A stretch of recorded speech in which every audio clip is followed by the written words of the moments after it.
Journée, voici les titres du journal. «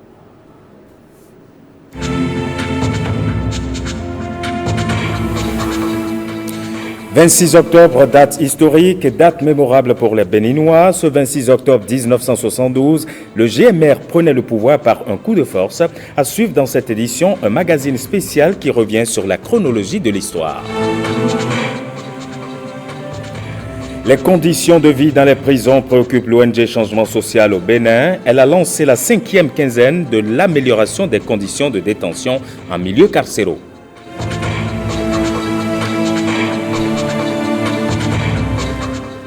Enfin, on parlera de la Vlisco Day. Au Bénin, c'est le 24 octobre, jour choisi pour porter les pains Vlisco.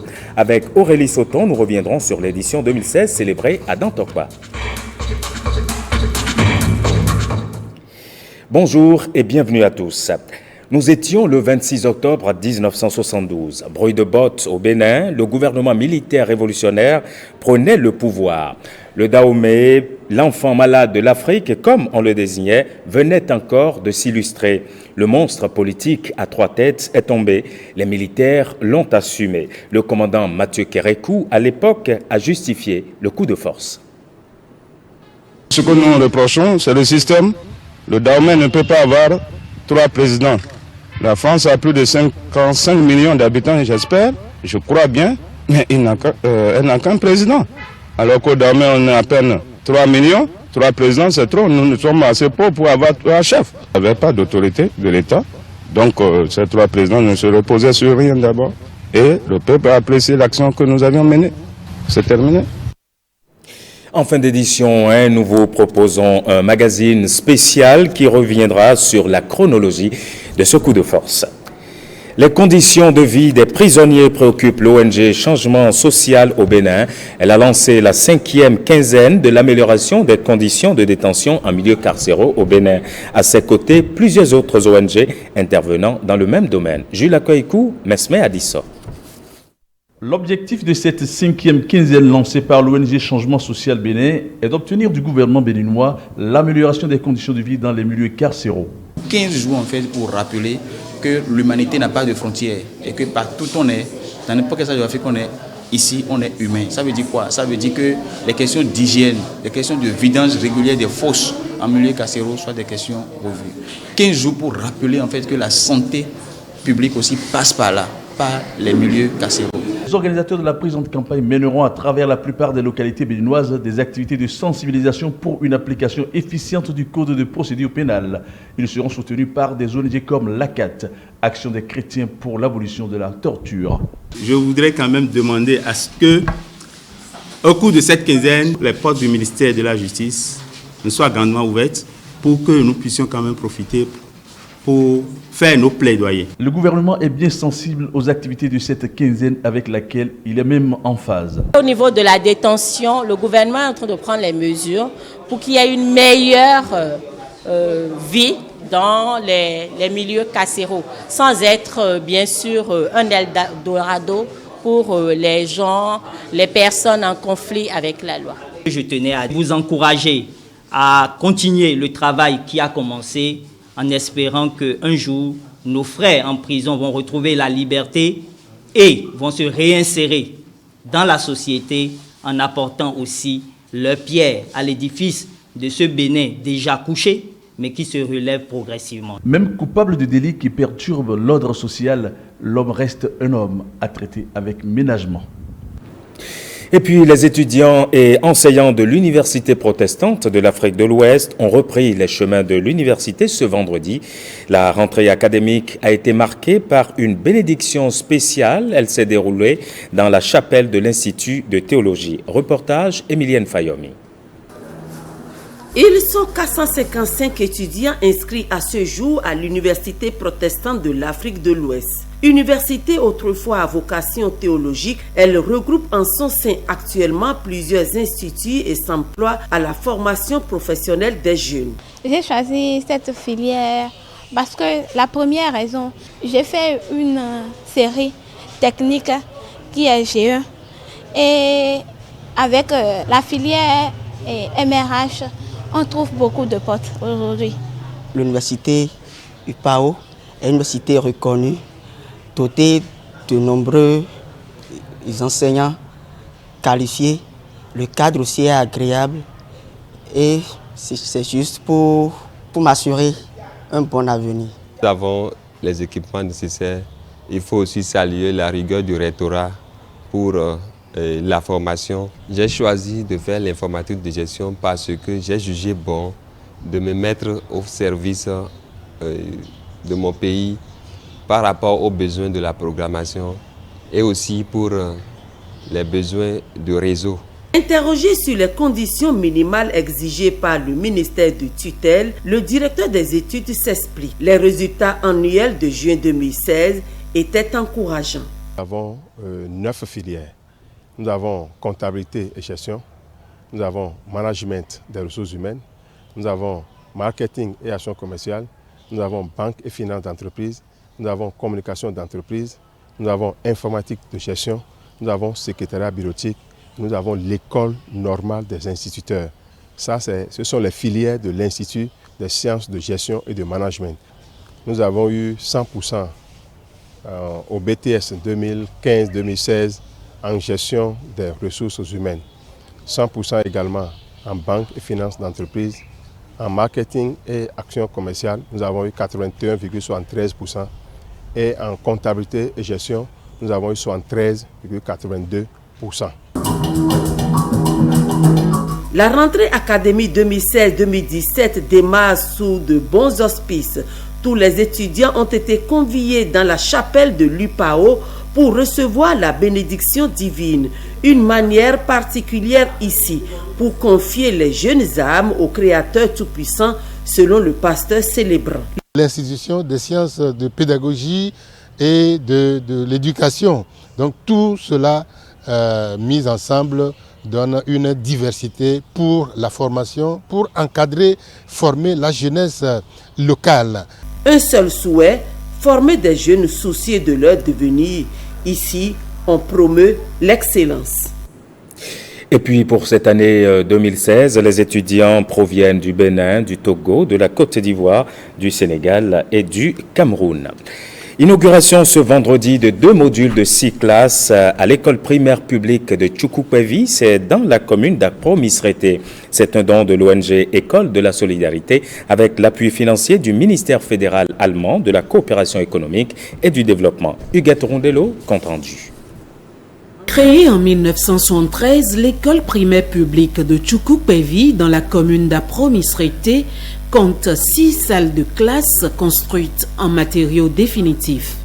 Le nombre de salles de classe est passé à 12 ce vendredi 21 octobre grâce à l'ONG École de la Solidarité qui a fait don à l'école Tchoukoupevi de 2 modules de 3 salles de classe, d'un bureau, d'un magasin et de 8 cabines de latrines.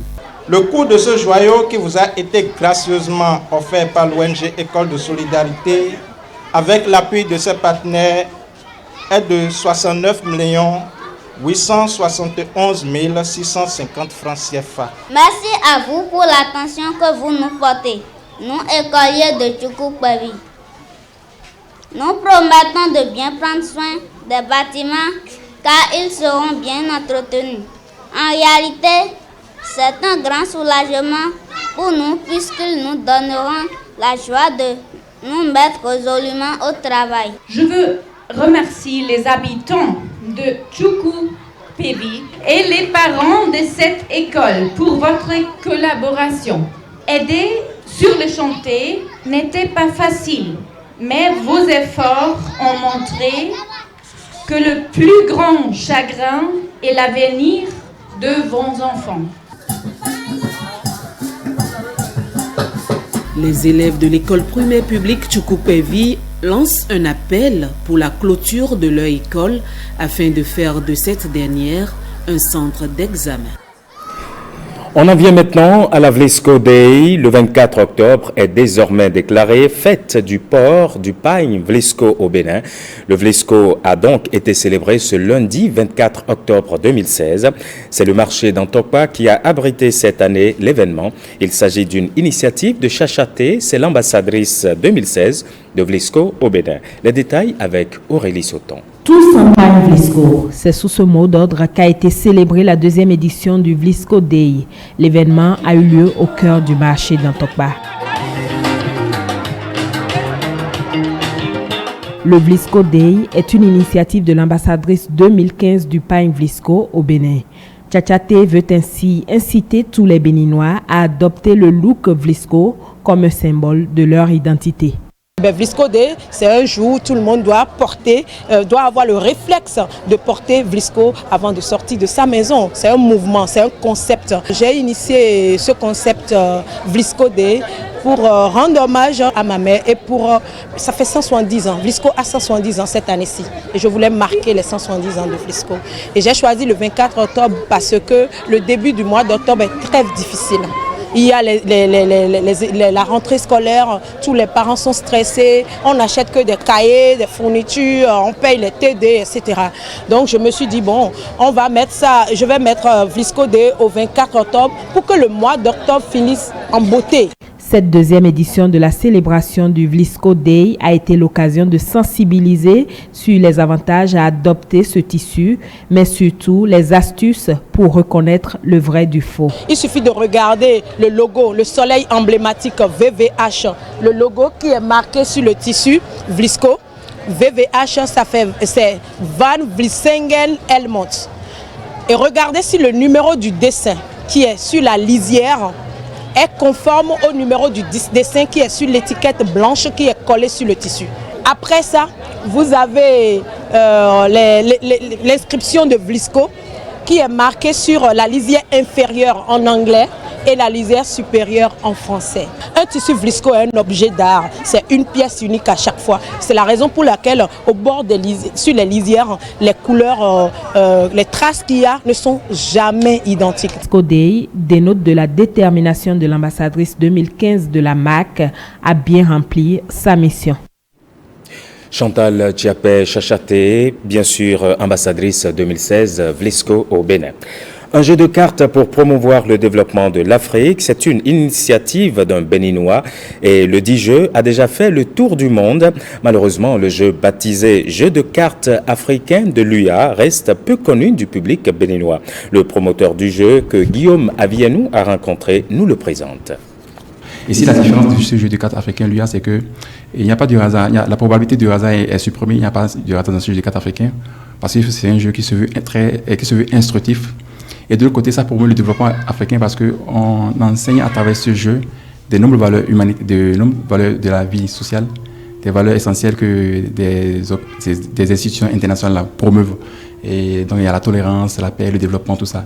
Le point le plus important encore de ce jeu de cartes africain, c'est qu'à un moment du jeu, il est demandé, il y a une carte qui exige une causerie de 15 minutes au maximum entre les 3 joueurs.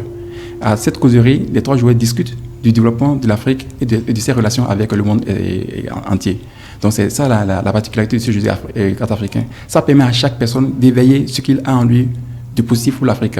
Le jeu de cartes africain d'origine béninoise a eu la chance d'être connu à l'étranger. Je peux citer un certain nombre de pays. Il y a par exemple le président irlandais en personne qui a apprécié l'initiative et qui est en train de l'encourager. Il y a aussi le gouvernement des Pays-Bas d'eux-mêmes. Il y a un certain nombre de pays, dont il y a le Premier ministre du Singapour, qui a même demandé de porter un message de développement à tous les États africains au nom de Singapour. Son Excellence le Président de la République, vous avez le message du président irlandais, qui apprécie l'initiative du jeu de cartes africain qui promeut le développement. Parce que pourquoi? C'est le seul jeu au monde au cours duquel les joueurs discutent obligatoirement du développement. Move Bénin récompense les lauréats de la finale Move d'Inscrew, une initiative qui vise à promouvoir la culture et surtout amener les jeunes à l'émancipation. Suivez ici le récit de Patrick Benou. Hospice Rontonou est présenté par Cécile Ondé. Groupe en compétition au départ, 4 ont pu tirer leur épingle du jeu. Ils ont été retenus à l'issue de la 4e édition de Move d'Inscrew. Seka Gang, Soldat Béni, Freeback et Biockers qui emportent le jackpot 2 millions de francs CFA. Je remercie Move d'avoir pensé à nous, d'avoir pensé à une manière d'exhiber, de nous faire exhiber notre talent, car on l'a fait. On a toujours dit dès le début que l'abeille, la victoire a un goût de miel. Et qui fait? C'est l'abeille qui crée le miel. On remercie tous les groupes qui ont participé à la compétition, car sans eux, on ne peut jamais être champion. Occasion pour le directeur général de Move d'encourager ses jeunes talents. Pour lui, le meilleur reste à venir. D'abord, je tiens à féliciter les groupes qui ont gagné et je tiens à leur dire que pendant la finale, j'ai assisté depuis le début jusqu'à la fin et je peux vous dire que vous étiez excellents. J'ai trouvé que, bien sûr, sur le côté organisationnel, il y a des choses à développer et on vous promet qu'on fera mieux pour la prochaine fois, mais aussi pour une question de moyens, peut-être, il y a des groupes qui pouvaient donner encore mieux s'ils avaient les moyens pour les décors et tout ça. On est en train de réfléchir pour essayer même à partir de la qualification pour la finale de vous aider financièrement pour pouvoir mettre les décors qui vont être à la hauteur de vos imaginations. Il faut qu'on regarde pour essayer de voir peut-être avec les chaînes de télévision pour faire présenter ces spectacles et l'élargir au niveau de tout le grand public. Pourquoi pas? Une manière fort simple pour les responsables de Move de promouvoir les artistes béninois. La mission de la restauration humaine et de l'évangélisation MIR a célébré la fête du tabernacle. C'est une fête annuelle qui se célèbre courant septembre-octobre. Comment célébrer Dieu au dernier jour avec Israël? C'est la substance de cette fête, visiblement inconnue de l'Église. Reportage William Aguiar. Louange et adoration à Dieu qui a instauré lui-même ce rendez-vous de communion et de prière.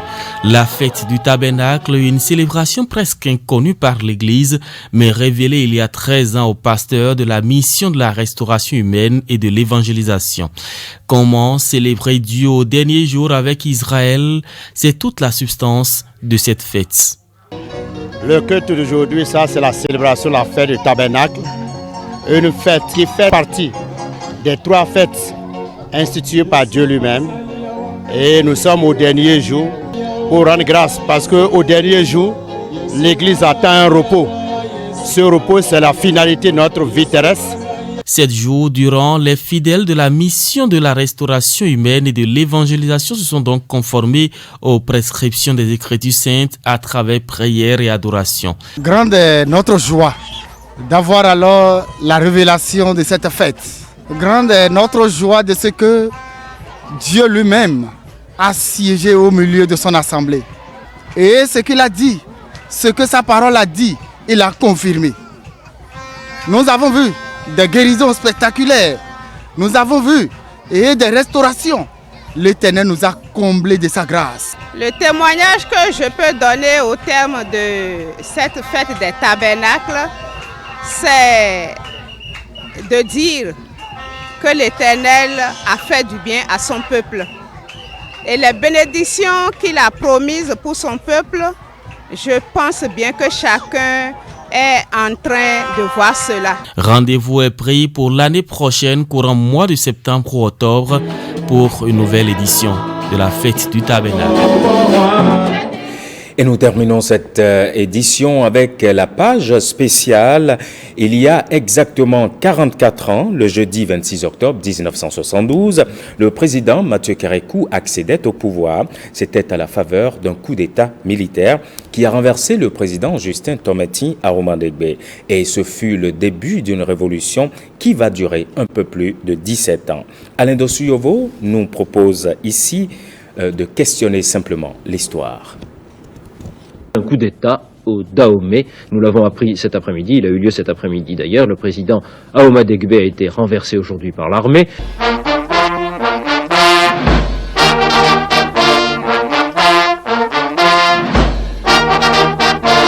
Au lendemain de l'indépendance du Dahomey, le 1er août 1960, le pays a connu une instabilité politique assez rare en Afrique occidentale française. Le Dahomey a vacillé entre élections et coup d'État. Celui du 26 octobre 1972, le tout dernier que le pays ait connu avant le renouveau démocratique de 1990, dont les causes ne sont totalement pas différentes de celles des autres putschs qui l'ont précédé depuis 1963, a marqué l'esprit des Dahomey de l'époque. En effet, le coup de force du 26 octobre 1972 au Dahomey est aux yeux des analystes politiques la conséquence des rivalités tribales et interrégionales et des difficultés économiques d'alors du pays. Au soir du 141e jour de la plus grave crise politique qu'il ait connue en 10 ans d'indépendance, le Dahomey a appris le 30 avril 1970 par la voix du lieutenant-colonel Paul-Émile de Souza, président du directoire militaire qui le dirigeait depuis le 12 décembre 1969, qu'un nouveau régime remplaçait enfin celui du docteur Émile Derlin Zissou, renversé le 10 décembre par le colonel Maurice Kouandété, et que le pays était doté d'un régime politique. Ainsi, les trois grands leaders civils du Dahomey, que sont Hubert Koudjoukou Maga, Justin Tometi Aromadegbe et Souroumigan Apiti, qui se trouvaient en exil jusqu'en décembre, étaient désignés pour siéger collectivement à la tête de l'État dahoméen à partir du 7 mai 1970 au sein d'un conseil présidentiel. Chacun des trois membres du nouveau conseil présidentiel en assurera à tour de rôle la présidence et donc celle de l'État et du gouvernement. Hubert Maga, qui fut déjà chef de l'État du Dahomey de 1960 à 1963, sera placé à la tête du pays du 7 mai 1970 au 7 mai 1972 pour un mandat de 2 ans. Il passera le témoin à Justin Tometi Aromadegbe, qui devrait lui aussi faire un mandat de 2 ans, avant de céder le fauteuil présidentiel plus tard à Souroumigan Apiti pour 2 ans aussi. Le conseil présidentiel était une sorte de succédané ayant l'avantage, selon le lieutenant-colonel Paul-Émile de Souza, de refléter les réalités du Dahomey telles qu'elles étaient apparues au cours de l'instructive crise politique que venait de vivre le pays. C'est-à-dire, à tour de rôle, la présidence sera assurée par le nord, le centre et le sud du Dahomey. La plupart des officiers étaient loin d'apprécier le fonctionnement du système tricéphale qui tenait les rênes du pays. Nombreux étaient aussi les officiers supérieurs, conscients que cette situation ne saurait s'éterniser davantage. Ainsi, de contact en contact, entre les officiers supérieurs de l'armée, que sont le colonel Alphonse Allé, le commandant Michel Aladaye, le capitaine Mathieu Kérékou, Janvier Assogba et Michel Aïpé, le complot a fini par prendre corps entre les trois capitaines.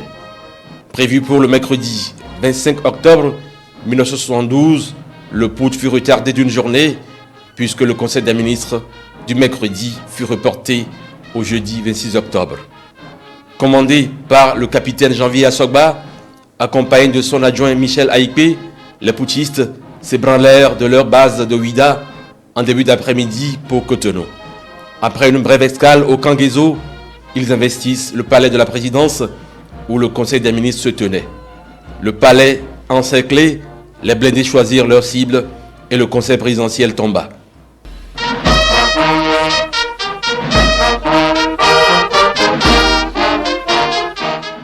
À Radio Dahomey résonnait de la musique militaire. Après la réussite du coup d'État, Mathieu Kérékou fut désigné pour lire la déclaration. L'armée s'engage solennellement à donner au peuple dahoméen l'espoir d'une aube véritablement nouvelle.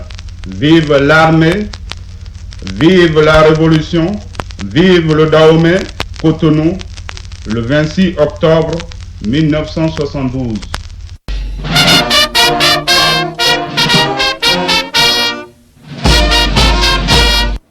Ce fut un discours dans lequel Mathieu Kérékou, devenu l'homme du 26 octobre, qualifia Maga, Aromadegbe et Apiti de monstres à 3 têtes.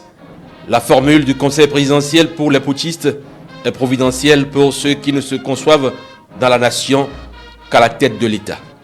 Ce que nous reprochons, c'est le système. Le Dahomey ne peut pas avoir 3 présidents. La France a plus de 55 millions d'habitants, j'espère, je crois bien, mais elle n'a qu'un président. Alors qu'au Dahomey, on a à peine 3 millions. 3 présidents, c'est trop. Nous sommes assez pauvres pour avoir 3 chefs. Il n'y avait pas d'autorité de l'État. Donc, ces 3 présidents ne se reposaient sur rien d'abord. Et le peuple a apprécié l'action que nous avions menée. C'est terminé. Il n'y a aucune enquête d'entamer encore. Nous n'avions pas le temps de faire des enquêtes pour le moment. Pour nous, ce qui nous intéresse, c'est le redressement économique de notre pays. L'homme du 26 octobre prendra véritablement ses marques le 30 novembre 1972. La branche ne se cassera pas dans les bras du caméléon. Le Dahomey sera commandé et dirigé par le gouvernement militaire révolutionnaire dans la sagesse et la dignité. Le choix porté sur Mathieu Kérékou serait lié au fait qu'il était un officier de valeur qui défendait des points de vue politiques qui rejoignaient ceux de ses camarades. Il présentait le meilleur profil pour faire l'unité autour de sa personne et défendre la cause qui a conduit à l'évincement du Conseil présidentiel. Et c'est sur ce rappel historique de Alain Dossiovo que se referme cette édition. Merci à toutes et à tous de l'avoir suivi. Prenez le prochain rendez-vous de l'information tout à l'heure à 16h30. Mais l'info continue sur le www.ortb.bj. Bon appétit chez vous.